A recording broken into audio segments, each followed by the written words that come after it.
केजरीवालिന്റെ അഭിഭാഷകൻ അല്പസമയം മുമ്പ് മാധ്യമങ്ങളെ കണ്ടിരുന്നു. അദ്ദേഹത്തിന്റെ വാക്കുകളിലേക്ക്.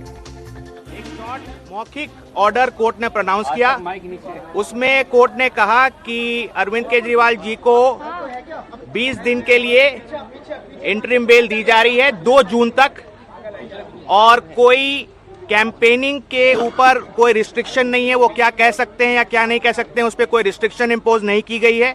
जबकि जब ऑर्डर भी प्रोनाउंस किया जा रहा था तब भी ईडी ने रिक्वेस्ट किया कि कोई रिस्ट्रिक्शन डाली जाए, लेकिन कोई रिस्ट्रिक्शन नहीं दी गई है। और 2 जून को उन्हें 2 जून तक की ये मोहलत दी गई है इंटरिम बेल की। अब इंग्लिश अंग्रेजी में बोलता आज से लागू होगी। और अभी जितना ओरली बोला गया है, ओरली ऑर्डर में और कोई कंडीशन नहीं है, लेकिन हमें लिखित ऑर्डर देखना होगा कि और कोई कंडीशन है या नहीं है, पहली बात। दूसरी बात, इस ऑर्डर जब ये अपलोड हो जाएगा और अवेलेबल हो जाएगा, इसके बेसिस पे ट्रायल कोर्ट रिलीज का ऑर्डर पास करेगा। हम कोशिश करेंगे कि जल्द से जल्द आज ही हो जाए। वो हमारी कोशिश रहेगी कि अरविंद जी आज ही रिलीज हो जाए, वो जल्द से जल्द रिलीज हो जाए और आज ही रिलीज हो जाए। इंग्लिश में today at 2 PM the bench in court 2 assembled for this matter, and it pronounced a very short oral order. We have not yet seen the written order, which will be uploaded in the course of the day as we understand. And in that oral order, the court indicated that they are granting interim release / bail to Mr. Arvind Kejriwal, and that order of interim release will be operable up till 2nd of June, that is during the election process. And there is no restriction on his campaigning as to what he can say, what he cannot say while he is out in these 20-22 days. Any further aspect, we'll have to see the order and then only comment. So when do you think he'll be released? We are anticipating that the order should be getting uploaded quickly. We'll obviously move for release today itself. We'll try for the release today itself, and we hope that it should happen today itself. മദ്യനയ അഴിമതി കേസിൽ തിഹാർ ജയിലിലായിരുന്ന ഡൽഹി മുഖ്യമന്ത്രി അരവിന്ദ് കെജ്രിവാൾ ഇന്ന് തന്നെ പുറത്തിറങ്ങുമെന്നാണ് അദ്ദേഹത്തിന്റെ അഭിഭാഷകൻ പ്രതീക്ഷ പ്രകടിപ്പിക്കുന്നത്. KP അഭിലാഷിലേക്ക് വീണ്ടും. അഭിലാഷ്, ഈ തെരഞ്ഞെടുപ്പ് പ്രചാരണത്തിന് മറ്റു തടസ്സങ്ങളില്ല, അത്തരമൊരു നിയമ തടസ്സമൊന്നുമില്ല എന്നാണ് അദ്ദേഹം സൂചിപ്പിക്കുന്നത്. പക്ഷേ ഈ മുഖ്യമന്ത്രിയുടെ ചുമതല വഹിക്കുന്നതുമായി ബന്ധപ്പെട്ട എന്തെങ്കിലും തടസ്സങ്ങളുണ്ടോ? അങ്ങനെ എന്തെങ്കിലും ഉപാധികൾ വെച്ചിട്ടുണ്ടോ ഈ വിധിയിൽ?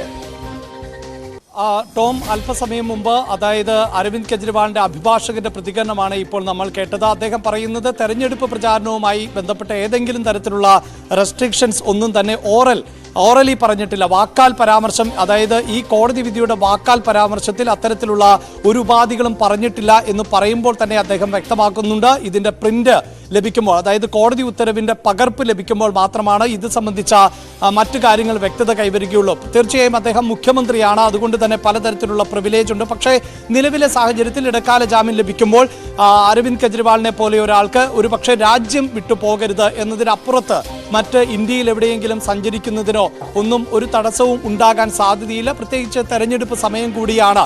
അത്തരത്തിൽ ഉപാധികൾ ഉണ്ടോ എന്നത് നമുക്ക് പൂർണ്ണമായും അറിയാൻ സാധിക്കുക തീർച്ചയായും ഈ വിധിപ്പകർപ്പ് വരുമ്പോഴാണ്.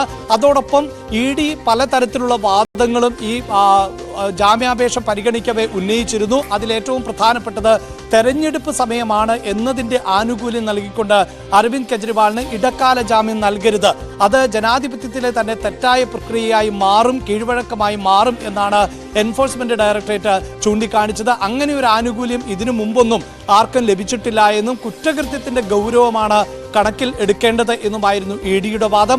അതോടൊപ്പം തന്നെ മുഖ്യമന്ത്രിയായിട്ടുള്ള ഒരാൾ തെരഞ്ഞെടുപ്പ് പ്രചാരണത്തിന്റെ പേരിൽ പുറത്തിറങ്ങിയാൽ പോലും അദ്ദേഹത്തിന്റെ അധികാരം ഉപയോഗിച്ചുകൊണ്ട് ഈ കേസിനെ സ്വാധീനിക്കാനുള്ള സാധ്യതയുണ്ട് എന്നുകൂടിയായിരുന്നു എൻഫോഴ്സ്മെന്റ് ഡയറക്ടറേറ്റ് കോടതിയിൽ വാദം ഉന്നയിച്ചത്.